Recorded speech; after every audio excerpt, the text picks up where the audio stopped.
Hello, students. Welcome to your next lecture of microeconomics. In last lecture, we were discussing the profit theories, and we discussed two profit theories, one of rent and one of wage. The rent theory compared profit to the rent of a fertile and a useful location of land. And wage theory compared profit made to the entrepreneur equivalent to the salary and wage made by a employee or a laborer. Both profit theories had criticisms and both had their assumptions. So we will talk about the next point in the this profit theory of chapter.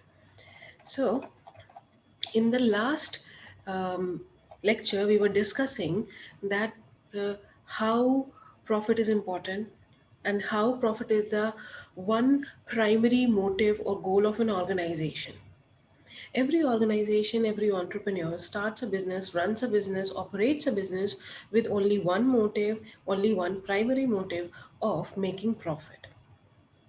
Profit ensures that the business runs smoothly and all the employees and all the stakeholders get their salaries and their dividends respectively. So today we will move forward on this topic of profit theories and profit planning. Okay. So here we are with our next topic, but before starting the next topic we have to look back for revision purpose the previous topic which we discussed. The first point was of profit policies and planning. Here we emphasize that uh, there are certain theory of profits which we have to discuss. Okay, and there are eight theories of profit which will be discussed by you and which will be discussed by you and me in all the lectures of microeconomics, and these are given here. In last lecture, we discussed the rent theory of profit, where we discussed that rent was equivalent or was similar to profit. The rent, or we can say the continuous rent a good land makes, is compared to the profit made by an organization. But this theory met with criticism that since the rent is same for a land for over a period of time, but profit changes according to the market conditions. Then the next was the wage theory of profit. It compared the profit with wages made by the laborers, and then there was a criticism that wages are given to the laborers, or the salaries are given to the employees for their work done. Entrepreneurs make profit after deducting all the cost and expenditures of the organization. So it would be not very justifiable or not a very good way to compare profit with the wages of a normal salaried employee or a normal wage labor. Now, today, our next profit theory, which we are going to discuss, is the marginal productivity theory of profit. By now, you have studied and you have discussed in your class, and you have seen all the lectures before of Unit 1, 2, and 3, in which you studied different type of cost. In that, you studied one cost named marginal cost. And what was the definition of marginal cost? Its definition was that the cost incurred in producing one extra unit or one extra unit of service or a product is called marginal cost. So here, this theory, which is given by Professor Marshall, he states that profit is equal to the marginal productivity of the entrepreneur. So here, what happens? What Professor Marshall has assumed that in an industry in an industry where our number of firms are working, and those number of firms are run by different numbers of entrepreneurs. Okay, and all those entrepreneurs are producing homogeneous products for all their consumers. Few entrepreneurs are working on large scale, few entrepreneurs are working on small scale. But all those entrepreneurs are working together to provide or to complete the demand and meet the supply. So here, so here in this theory, it is assumed that they are making profit on the every extra unit they have produced and sold to the consumer. We have studied the concept of demand and supply in unit 1, 2, and 3. And then with that concept, we studied different types of markets like oligopoly market and monopolistic market and monopoly market.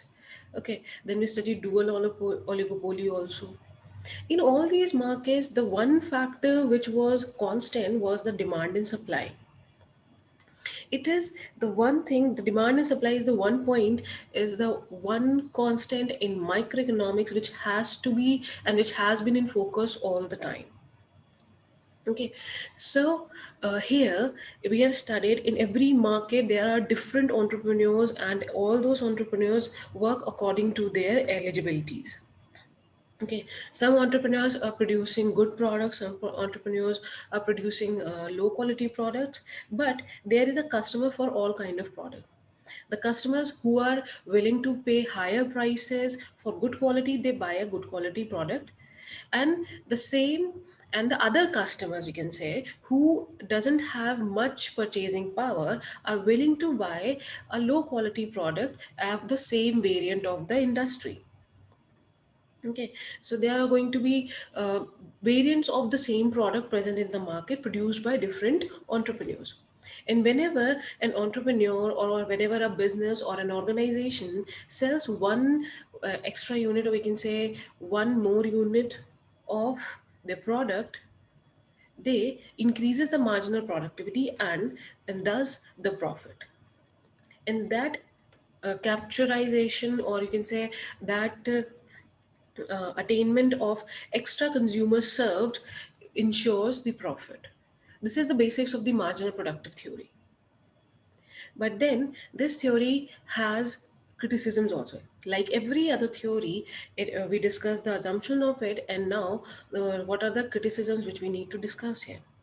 The first point of this theory which creates a criticism or an argument is that it is based on unrealistic assumption. This theory assumes that all the entrepreneurs are homogeneous in the industry. That means they are producing same product at same rate and at same quality, which is not the case in the practical market.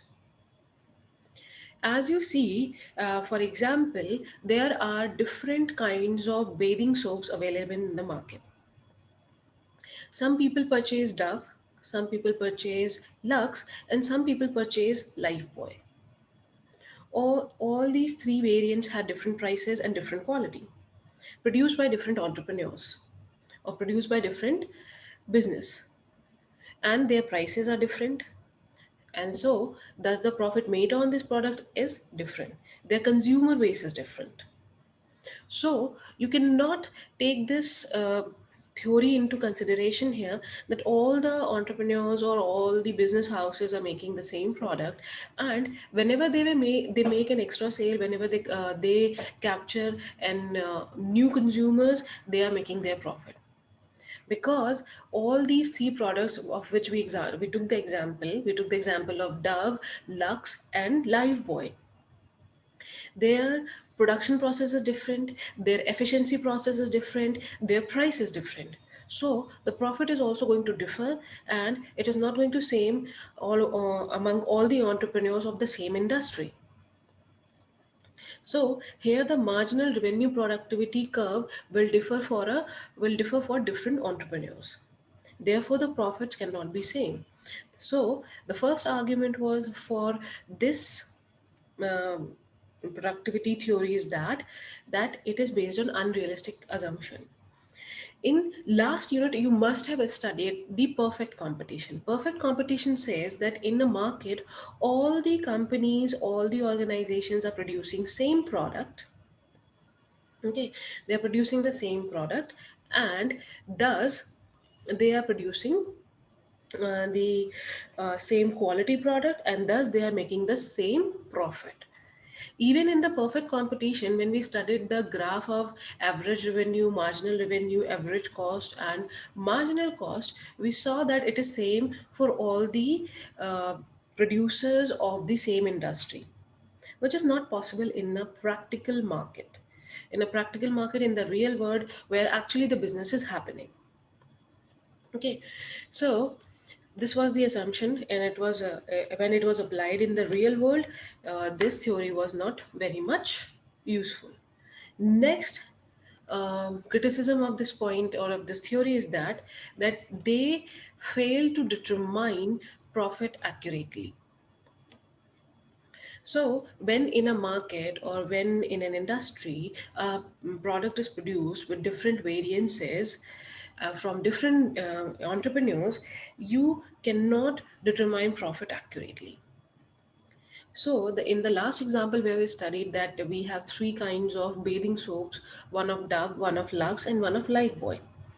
Their quality is different, their companies are different, and their efficiency, their work on the skin is different, and their consumer base is different. Since Dove is an expensive soap, it is purchased by a very low number of consumers, or we can say a very small group of dedicated and loyal consumers only. Consumers who are able for a higher purchasing power buys the soap of Dove. After that, Lux has his own consumer group. Lux comes with the property of being with a good fragrance, and it is endorsed by different movie stars, and it is projected as a soap, which is just not a soap but a beauty bar. So it has a completely different set of consumers which buys it, and it comes in the middle price range. Then the next example of the soap we took was Lifebuoy. Lifebuoy is projected and advertised as a product which says that it is an antibiotic soap, helps you to fight germs, keeps you away from germs, and keeps you healthy. So this soap has a completely different set of consumers which buys it. Okay, so since the consumer groups are different, since their prices are different, so their profits are going to be different. And since this theory predicts that all the products are simultaneously homogeneous, then their profit should be homogeneous also. But this is not the case here. So another argument or the criticism proved here. Then the next point is that the concept of marginal revenue productivity of entrepreneurship is not a very meaningful concept. Okay, it is assumed here, since it is assumed here that all the products produced or the different variants of the product produced are homogeneous. Different entrepreneurs in an industry working in a firm are producing the same product, same homogeneous product. So their profit should be same also, but since the entrepreneurs are different, the businesses are different, the machinery is different, the way of production is different, and the product is different, profit is going to be different, marginal productivity is going to be different for different in firms.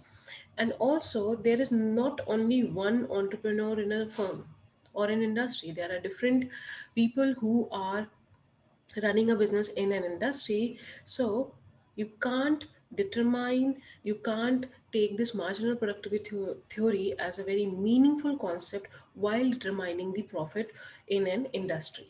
Okay, then the next criticism is that it is a one-sided theory. Why it is a one-sided theory? Because it takes into account only the demand of entrepreneurs and does not take into account the supply and availability of entrepreneurs. Okay, so this theory talks about that there is an entrepreneur who is producing product for the community and the society and making a product and making homogeneous product.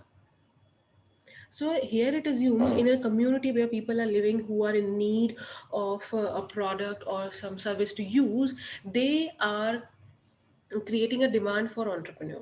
They want entrepreneurs to produce products for them and then they will use it, which is not true. In a community, it is not necessary that it is going to have constant number of entrepreneurs for all the businesses. It also depends in a community that how many entrepreneurs are actually willing to do business, are actually willing to produce the product for the consumers. Okay, and how many are actually willing to complete the demand and supply of an community. There are some kinds of entrepreneurs who deliberately create a demand gap with their low supply, which causes increase in the prices. Then there are some entrepreneurs which uses penetration process, or we can say which uses the penetration theory or penetration method to reach to their consumers by reducing the price very much and increasing the supply in the market. So in that case, you cannot uh, justify this theory, because this theory is talking about only about the entrepreneurs which are uh, producing the product. They are not talking about the consumers who are willing to take the product. Okay. And then the next point is that it is a static theory. Okay, all the entrepreneurs can only earn normal profits, and they have not considered the world which is dynamic and where the entrepreneurs can earn more than normal profits. So, in your previous units, you have studied different kinds of profit. One is the normal profit, then it is a supernormal profit, and you have studied the negative profit, which is also called loss. So, this theory considers a static point. This theory considered that all the entrepreneurs in an industry which are producing the product are only making normal profits.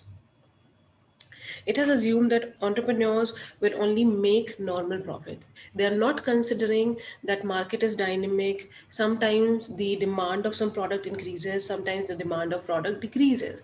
So there might be conditions where some entrepreneurs can be making loss also, and some entrepreneurs can be making super normal profit also. So since it is a static theory, but the actual market or the actual world scenario of business changes every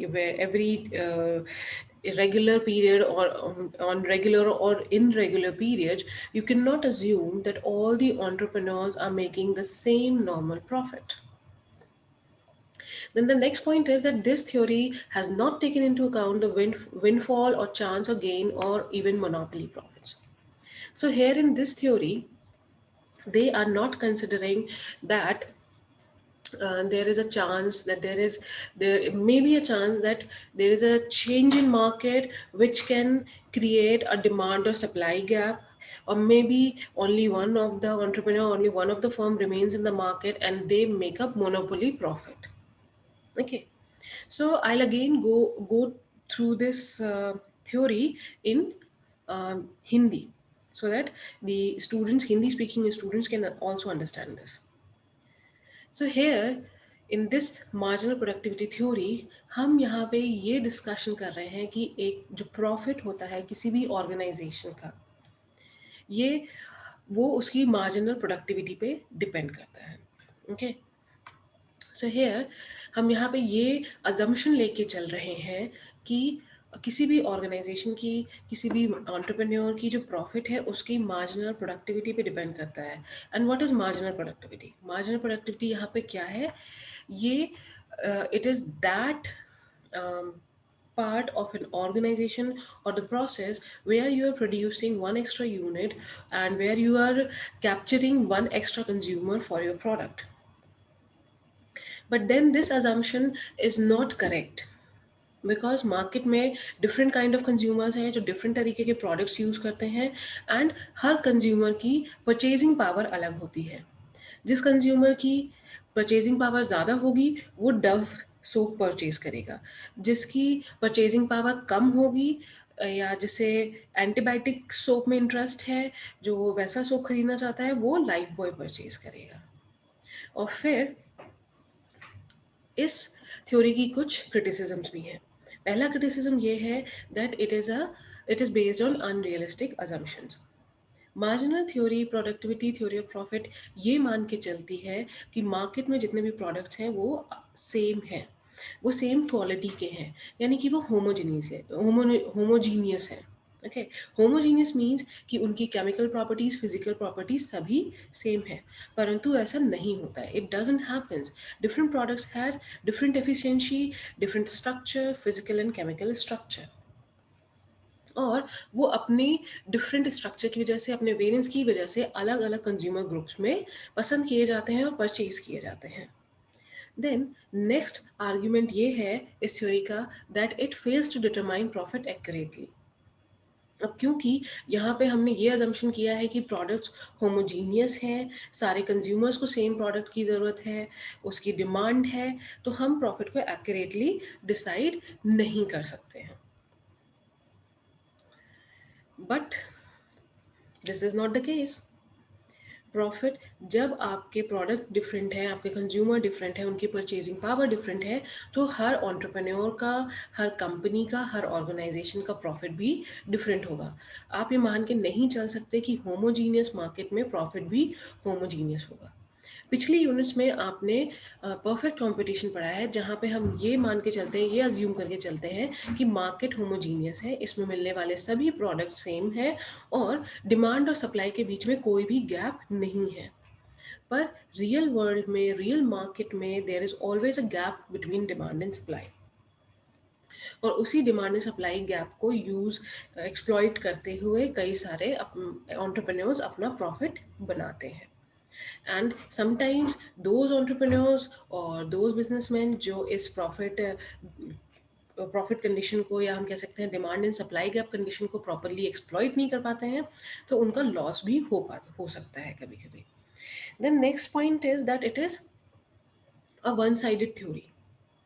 इस theory के according एक community है वो अपने entrepreneurs पे ही dependent है product के लिए, और उस कम्युनिटी में ये मान के चल रहे हैं कि हर प्रोडक्ट के लिए अपने आप ही कोई ना कोई एंटरप्रेन्योर आएगा और प्रोडक्ट प्रोड्यूस करेगा, जो कि केस नहीं है। जितनी डिमांड है किसी भी प्रोडक्ट की या किसी फर्म की, इंडस्ट्री की, it is dependent on the conditions which are favourable to run business. Okay, तो अगर किसी कम्युनिटी में, किसी रीजन में, किसी लोकेशन पे प्रॉपर रिसोर्सेज अवेलेबल नहीं है, प्रॉपर रॉ मटेरियल अवेलेबल नहीं है, तो वहाँ पे there will not be entrepreneurs who are interested in running a business. तो वहाँ पे उस कंडीशन में there will be a shortage of entrepreneurs, और we can say shortage of firms in that industry, and there will be a gap in supply and demand also. Okay, and then it's said कि सभी एक firm के अंदर या एक industry के अंदर जितने भी फर्म है और उनके जितने भी एंटरप्रेन्योर्स हैं, सभी को नॉर्मल प्रॉफिट होगा। बट ऐसा नहीं होता है, बिकॉज मार्केट कंडीशंस चेंज होती रहती हैं, और चेंजिंग मार्केट कंडीशंस की वजह से कुछ entrepreneurs super profit, super normal profits बनाते हैं, कुछ एंटरप्रेन्योर्स नॉर्मल प्रॉफिट ही बना पाते हैं, और कुछ एंटरप्रेन्योर्स लॉस में भी जा पाते हैं अगर वो डायनेमिक कंडीशंस को प्रॉपरली एक्सप्लॉइट नहीं कर पाते हैं तो। एंड देन इस थ्योरी में इस टॉपिक पे तो डिस्कशन किया ही नहीं जाता है कि what if there is only one entrepreneur in the market. ये कंडीशन को अज्यूम ही नहीं किया जाता है कि मार्केट में या उस इंडस्ट्री में या उस कम्युनिटी में सिर्फ एक ही एंटरप्रेन्योर है जो उस प्रोडक्ट को या सर्विस को प्रोड्यूस कर रहा है, और अगर उसकी मोनोपोली है तो वो कैसे प्रॉफिट बनाएगा।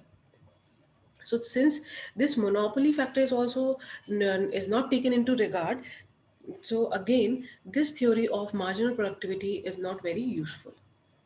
It becomes outdated and not very relevant to the market conditions. Okay, तो ये इस theory की points the. Now the next theory which we need to discuss and which we are going to discuss is the dynamic theory of profit. Okay, dynamic theory of profit ये कहती है कि profit is a difference between price and cost of the production of the commodity. Okay, so सबसे पहले हम यहाँ पे ये डिस्कस करते हैं that this theory was given by J.B. Clark in the year 1900. Okay, और उनका स्टेटमेंट ये था, assumption इस थ्योरी का ये है कि profit is the difference between price and the cost of production of the commodity. जो फाइनल प्राइस है कमोडिटी का और कितना कॉस्ट आया है उस कमोडिटी को प्रोड्यूस करने में, उसके बीच में, उन दोनों के बीच में जो डिफरेंस है वो प्रॉफिट डिटरमाइन करता है।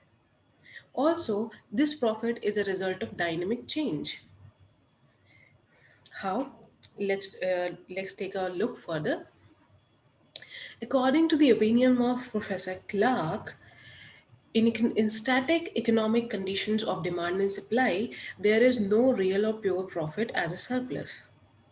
And in a stationary economy, the quantum of capital invested, methods of production applied, managerial organization, technology, and demand pattern remains constant. So the assumption here says, वो ये मान के चलते हैं कि इकोनॉमिक कंडीशन स्टैटिक है, यानी कि उसमें कोई चेंजेस नहीं आ रहा है। डिमांड एंड सप्लाई आपकी हमेशा कांस्टेंट रहने वाली है और उसको पूरा करने के लिए भी हमारे पास इनफ रॉ मटेरियल है।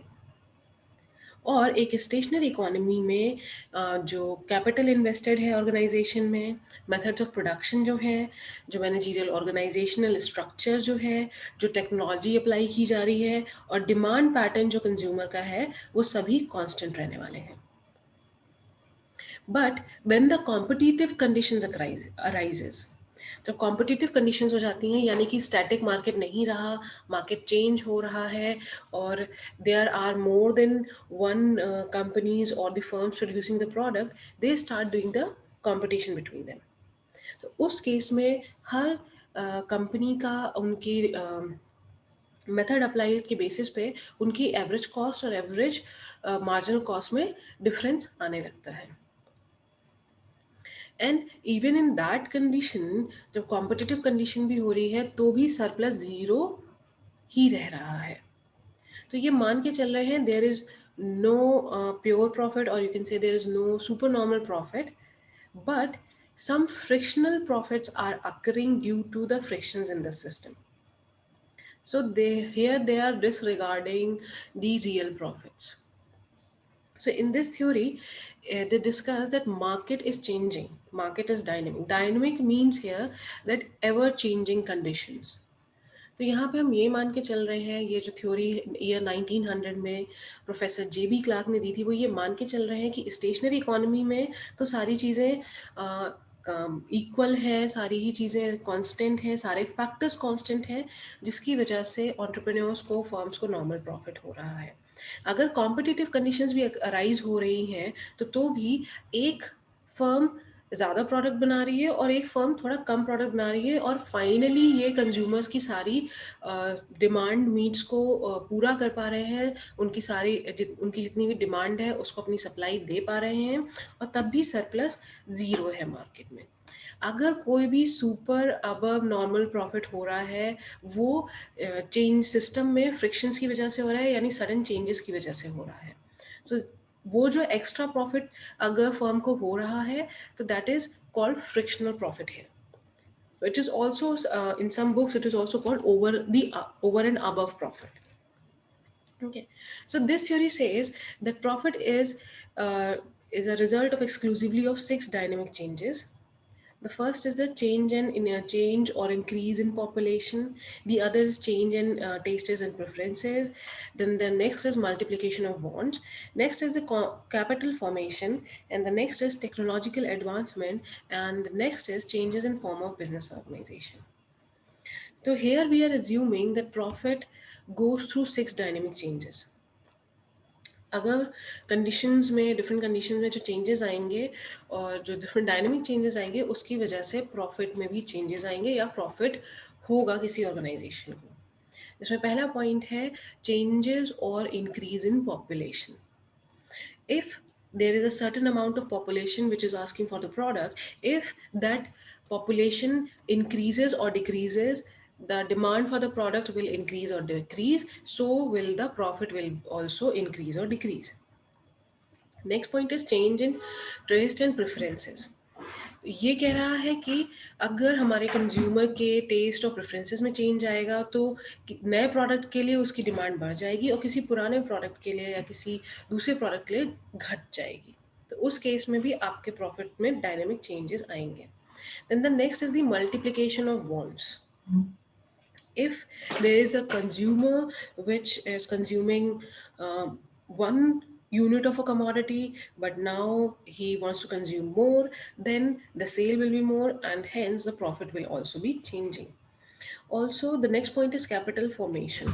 If the company or the firm is generating enough capital to increase their productivity, increase their production facilities, then the change in profit will occur. Then if there is technological advancement, technology जो हम अभी तक apply कर रहे थे production process में, उसको change करके हम नई टेक्नोलॉजी ला रहे हैं जो कि कम समय में ज़्यादा प्रोडक्ट बना सकती है और लोगों की डिमांड एंड सप्लाई गैप को पूरा कर सकती है, तो उस केस में भी प्रॉफिट में डायनेमिक चेंजेस आते हैं. And the next point is the change in the form of business organisation. Business organisation को रन कराने का तरीका डिफरेंट ऑफिसर्स का, डिफरेंट मैनेजर्स का डिफरेंट होता है. सो if there is a significant changes in business organization, it might affect the profit also. Okay, so on these account of these changes, we are considering, this theory considers that economy tends to be dynamic. Economy changes according to the demand and supply, according to the taste of the consumer, according to preferences of the consumer, and according to the purchasing power of the consumer. Okay, and demand and supply conditions are constantly altered. In this conditions, when these demand and supply conditions alter, जब ये change होती हैं, तो उस case में जो entrepreneurs advantageous position में जा पाते हैं, उस opportunity का फ़ायदा उठा पाते हैं, तो वो surplus over cost create करते हैं और उनका profit होता है.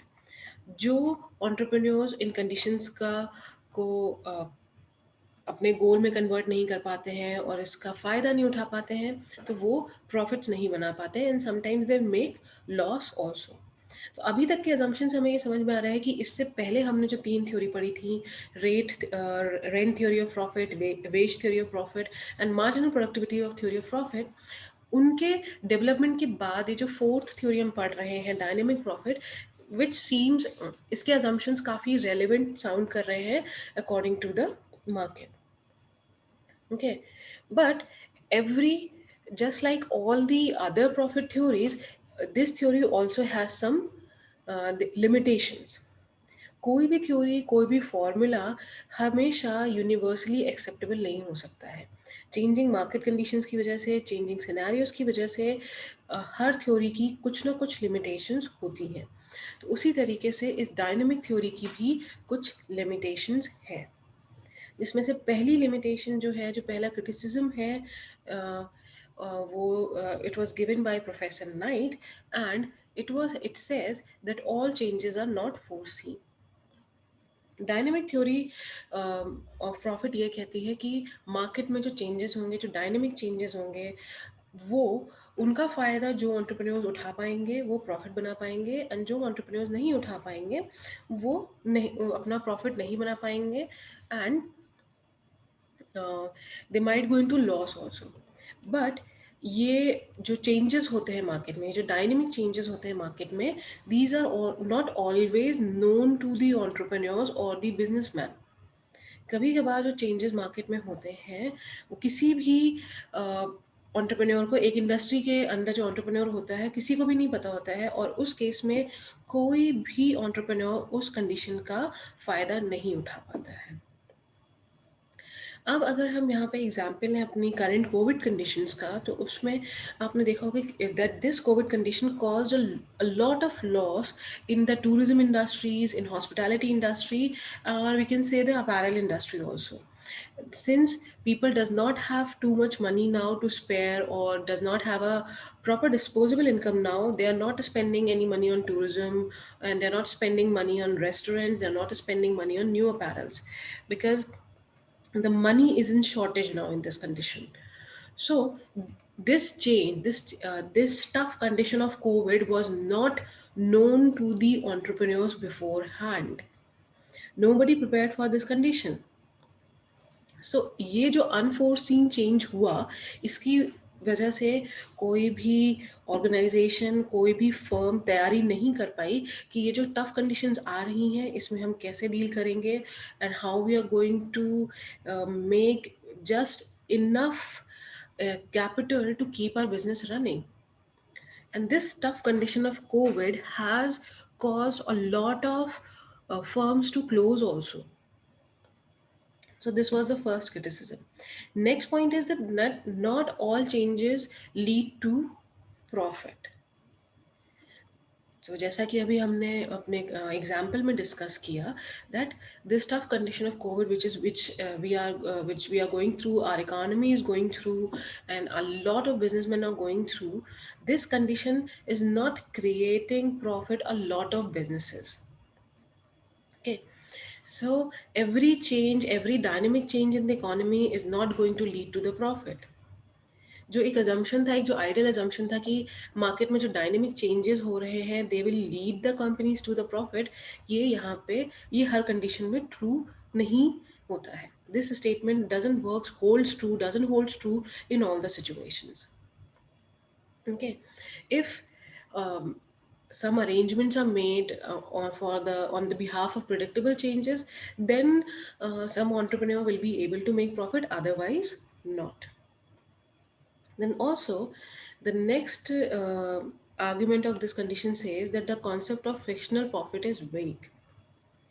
The frictional profit talks about a statement, talks about a situation that sudden changes in the market creates extra profit for the organizations, which is not always true, because if there is a stationary state in the economy, then there will be normal profit. And even in the sudden changes, the if the entrepreneur has not make them comfortable with the situation, they won't be able to make excess profit also. Then the next point is element of risk involved in business. In every business, अभी तक हमने जितनी भी theories पढ़ी उसमें किसी भी risk के बारे में नहीं डिस्कस किया गया. और आइडियल कंडीशंस में हम ये मान के चल रहे हैं कि रिस्क अकर नहीं होगा और एक ऑर्गेनाइजेशन, एक एंटरप्रेन्योर अपने नॉर्मल प्रॉफिट्स क्रिएट कर पाएगा so that it can smoothly run its operation. But there are also risk involve in business due to these dynamic changes. And अगर बिजनेस स्टार्ट करते समय, बिजनेस को रन करते समय डिफरेंट रिस्क फैक्टर्स को consider नहीं किया गया तो आपका प्रॉफिट एडवर्सली अफेक्ट हो सकता है. There are several kinds of risk. The current risk factor or the current risk condition we are going through is the COVID condition, which has caused a lot of markets to stop, and they have brought a lot of markets to halt in all over the world. इसके अलावा भी कई तरह के risk factors अकर हो चुके हैं past में. There was a time of recession when people lost their a lot of money in the stock markets with the securities, and nobody and which sink a lot of markets. Especially the real estate market was very badly hurt in the times of recession which happened in the decade of 2010s. Okay, so while we are talking about the modern economy or we are talking about the current economy, we also have to consider all kinds of risk. So because of all these criticisms, or we can say all these limitations, again new changes, new innovations were needed in the profit theory. This profit theory, Clark profit theory, hold it true for a long period of time. This profit theory of Clark, which was given in the year 1900, it worked very well for a long period of time. Because market changes हो रहे थे, new developments हो रहे थे world में, तो profit में भी डायनेमिक चेंजेस आ रहे थे. But after the time when saturation came in the market, you can say, and a different business houses were established and new innovative processes were not coming, and the new businesses were emerging also, this profit theory started giving some limitations also. So in dynamic theory, profit theory given by Clark, the points which we don't consider is the risk factors. We don't consider the losses made, and we also don't consider the unforeseen changes. In that case, they became the limitation of this theory. Otherwise, in an ideal conditions where we consider that the quantum of capital invested is stationary economy, and we see that all the method of productions are constant, this dynamic theory of profit holds true.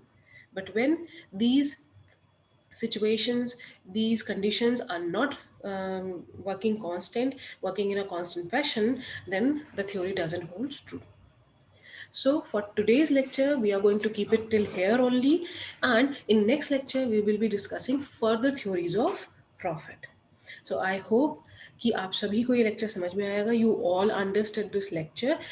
But even after this, if you have any questions, if you have any queries, I am requesting you, I'm inviting queries from you all, and I encourage you to put up your questions in the Google Classroom and ask your questions in the classroom also.